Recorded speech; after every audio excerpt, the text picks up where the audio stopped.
Hey guys, welcome back to Cozy Tea. Happy Sunday. We are here again with another art video, so go on and get yourself a snack and a cup of tea and let's get into today's content.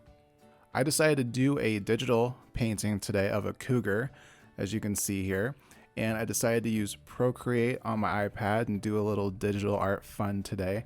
I'm just feeling this urge to get into digital art really badly, and it is the future, so I need to keep up with what everyone else is doing. I recorded this in screen record mode. It's not perfect. I don't know if it's scuffed or what, but sometimes I would check and it wasn't recording, so I don't know if it has a timeout feature or what, but there's like some gaps in the drawing, so every once in a while it might like update and be like, whoa, how did you get there? Wouldn't you like to know?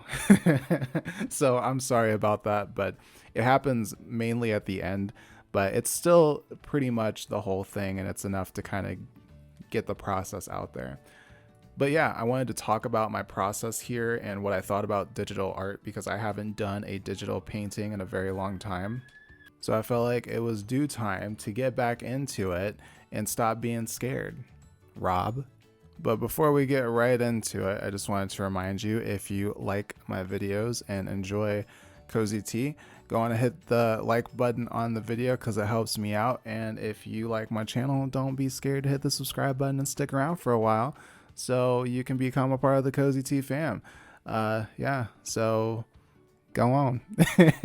Thanks. All right, selfish part over. So as I said, in this art piece, I used Procreate on my iPad. I have an iPad Air 4 with the second generation Apple Pencil. My first introduction into digital art was in 2016. I had bought a Surface 3, a Microsoft Surface 3 with my tax return, and I just did not enjoy the process. I don't know what it is about Surface computers, but drawing on them just isn't it. I know some people do it, but it wasn't my cup of tea. It's really heavy, the battery isn't very good for that, and I don't know. The stylus, it just didn't feel very good for creating artwork. But it was good for everything else. Surface is a great computer, but drawing tablet, I don't know. To each their own. But anyway, a few years later, I invested in an iPad and I haven't looked back. It is a pretty lit device. So yeah, let's get into that. I think one of the biggest disadvantages to digital art when you're looking at it from the outside perspective is where to start. There's so many programs, and a lot of these programs are very, very complicated. There is such a thing as too much complexity, and it can get to the point where it's so much that it overwhelms the person, and maybe they're not so interested in doing it anymore, and they just kind of give up. And that was me. I don't know about y'all, but Adobe ain't it. It's too much, and I can't get into it. They need to simplify the formula, all right? So this is the great thing about Procreate. Procreate is actually very straightforward and very simple, and I feel like anyone who picks it up would be able to figure it out in about an hour. And maybe not everything, because Procreate is actually pretty extensive and it's got a lot going on with it, but for the most part, when it comes to just the bare bones, you can get the fundamental aspects down very quickly and you can start creating art right away. I personally have not really watched that many tutorials on how to use it. There are certain things that I have looked up, but mainly it's just been me using it and figuring it out on my own. Not to brag, just that's how I like to do things. I like to make it harder on myself and try to do it alone, because why not? But that is what Procreate is really good at. Procreate is really good at giving you the basic necessities of digital art that shows the appeal of it. And if you want to dive in more and use more of the complex features, you can take it upon yourself to investigate and figure out what those things are and start implementing them in your work. They give you the option, and I think that's really awesome.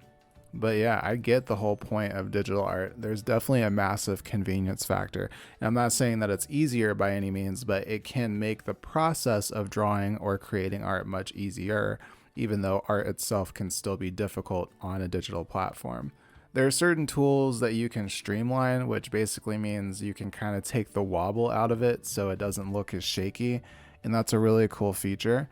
There are other things like opacity, and you can use layers, which I think is quite amazing actually, because the layer feature, it makes me want to take risks because I can try something out, and if it doesn't work, I can just delete the layer and then start over and not have to erase or throw away the entire piece of art because I ruined it. And that is so huge. Sometimes when I'm working on a traditional piece, I'll think, I wonder what this color would do, or I wonder if I put these lines here, what that would look like. And I don't do it because I don't want to kill it. So having that ability in the layers feature is a huge plus in my opinion. Another great thing is it's really unlimited art supplies. Honestly, you have all the colors, you have all the paper you're ever going to need. So if you really get into this and you just completely replace your traditional art with digital, you'll never really have to buy paper and pencils and brushes ever again. And I don't think I'll ever be that person, but if that's the route you want to go, like, make the initial investment and then you're set. And if you go as far as to sell your artwork and stuff, like, you could definitely make your money back over time and it could pay for itself. So that's a really awesome feature of digital art. Another cool thing, which I don't know if other tablets do this, but iPad exclusively, is that you can use this multitask feature where you can put the reference photo on top of Procreate and you can actually zoom in and out of the photo as you draw, which is like amazing, as opposed to like having to look at a piece of paper and then move your head and, you know, have it all separate. You can have it all on one thing and you can screen record it. And if you don't mess it up like I did, you know, you don't have to have all the worries of recording, like lighting and positioning and angles, and you can just have it like this. This is awesome. If it's done right, I'm going to play with it more and see if it was just user error that was the problem. But this is a really awesome feature that I definitely could get into. However, where there are amazing things about stuff, there are also flaws. Dun, dun, dun. We're going to spill some tea on the Cozy Tea channel over this bitch called digital art. I found it really annoying trying to blend colors. This was probably 80% of the entire painting, was me trying to figure out what tools to use to get colors to blend together and just playing with it and manipulating the colors and trying to make it work.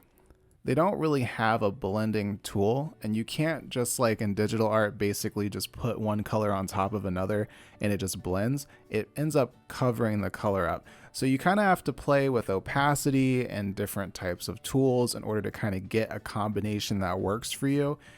I used the smear tool. I didn't really like it that much. You can change the texture of the smear tool. So like, for example, like with the brush, you can choose a pencil, you can choose a pen, you can choose, whatever. And you can do the same thing with the eraser. So you can get a particular type of effect with the eraser and you can get a particular type of effect with the smear tool. So that's what I tried to do. And ultimately I felt like airbrush was the best for the smear tool, but also using airbrush with the regular paint and actually using the airbrush with color also helped kind of glide colors together and get them somewhat mixed together enough to look like it was blending from one color to another. I'm surprised it turned out well, to be honest, but there's still a lot of work that I would have done if I didn't have to get a video out today. And that's why the video is so late, is because I was really trying to work with this as much as I possibly could. Another thing that I noticed was that tools are not exactly the same. So for example, the marker tool on Procreate is absolutely not even remotely close to what an actual marker is. If you've ever used a Copic marker or even an Artislav alcohol-based marker or a Hoo-Hoo, whatever is out there, you know what it feels like. This, it ain't it, that's for sure. It's weird. I don't know how to describe it, but the way it layers and stuff is really strange and it doesn't work. So some of these tools, they're cool that they're available, but I'm not entirely sure how one would use them in the way that they would normally be used if you were using it on paper. But with the tools, I think you definitely want to become well versed in them, because one thing that really happened here was the art became a very strong cartoon rendering of the actual reference photo, and that wasn't necessarily my intention. I wasn't really going for realism, but I wasn't going for sticker either. So using solid blank color the way that I did definitely provides a very animated, illustrative look, which works.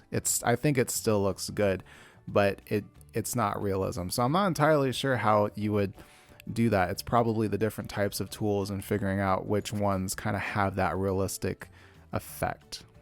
One of the things about the drawing experience as a whole that could be a problem over time is, I don't know if I mentioned this already, but you can like streamline a tool and basically it makes it easier to make straight lines or curved lines or what have you. And you can become too dependent on that you don't actually practice or keep up the skill of knowing how to draw a straight line or a circle naturally without that assistance. You become dependent on, using layers and stuff like that. So you don't take risks and you don't try different things. And that could over time hurt your traditional art abilities and make you a little rusty in that regard. But if you just want to be a digital artist, then that's not really an issue for you. But yeah, it's just something that I was thinking about as I was using it. I was like, wow, all of these things that I can do, I can't do with traditional art. And I could see myself using it so much that I just kind of, I don't know, become really bad at drawing even more than I already am sometimes on a bad day. But those flaws are not really a game changer. They're not a life ender. They're not a divorce maker. They're there, the problems, but there's always a workaround and there's always going to be a downside to something. So to not do something simply because it has flaws, you wouldn't be living, to be frank. So it is not, a widowmaker. It's not a big deal. It's not, a life ender. It's fine. One thing I will say in regards to digital art is that I don't know how one would ever get the vibrant pop of color that you get with digital art. It is so strong. It is so vibrant. It is heavy pixelated color just on a page, and it just looks so bright and so beautiful. And I don't know how you would get that with traditional art. I have some of the most vibrant Copic markers and watercolors, and they don't hold a pencil or whatever to what digital art can produce. It's just really solid, and it's really amazing. But with that said, I don't think traditional art is going anywhere anytime soon. There's definitely an aesthetic that comes with traditional art, having an organic, naturally created piece of art that's one of a kind. That's never going to go anywhere. And you can create the same drawing 20 times and each one's going to be a little bit different and just unique. And that's always going to be something that is really appealing to people. And it is totally up to preference as well. I can say using a tablet, using a stylus on a screen, it doesn't feel the same as paper. And I know people talk about matte screen protectors. I've used them before. I just don't like how they make the screen look. It looks very pixelaty and I don't know, it's just weird. If you've seen one, you know what I'm talking about. But I don't mind it. It's not like the end of all. It's fine. It is a little slippery and it does kind of have a different feel to it. But as anything, the more you do it, the more familiar it becomes, and then it's not really a problem anymore. But yeah, overall, I had a really fun time doing this, and I can see myself doing it again for sure. I love the process, and I loved investigating and figuring it out. And because it's something that I don't do that often, I wasn't as hard on myself. I just said, whatever I create, I'm going to create, and I'm just going to have fun with it. And I really had a good time making this cougar. But yeah, that is it for today's video. I hope that you enjoyed it. And just real quick before I end the video, I've had a couple people reach out to me about my Etsy shop. When you click on the link, it doesn't open anything because there's an error. The shop is actually currently down as I am acquiring products. I just wanted to make sure I got the account made, and then I will slowly kind of build on top of that. So if you've been looking for art prints and stuff, those are actually in the works in the background. So please bear with me. I am getting that going, and I will let you know when that is all ready to go. But thank you for your interest. I'm glad that there is some. Thank you for letting me know. Thank you guys once again for watching the video as always. I really appreciate it. Like, comment, subscribe. Let me know how you're doing. If you enjoyed the video, thank you for making it to the end. Take care of yourselves. Stay beautiful. Stay cozy above all in these crazy, crazy times. I will see you guys next Sunday. Peace.